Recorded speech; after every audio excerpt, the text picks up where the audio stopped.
اور ہم جانتے ہیں کہ ان کی باتوں سے تمہارا دل تنگ ہوتا ہے، تو تم اپنے پروردگار کی تسبیح کہتے اور اس کی خوبیاں بیان کرتے رہو اور سجدہ کرنے والوں میں سے ہو جاؤ، اور اپنے پروردگار کی عبادت کیے جاؤ یہاں تک کہ تمہاری موت کا وقت آ جائے، اور تم اپنے پروردگار کے حکم کے انتظار میں صبر کیے رہو۔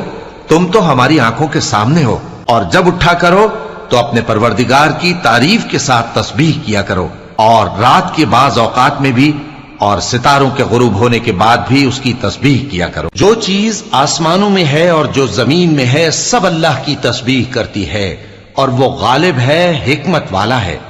مومنو، تم ایسی باتیں کیوں کہا کرتے ہو جو کیا نہیں کرتے؟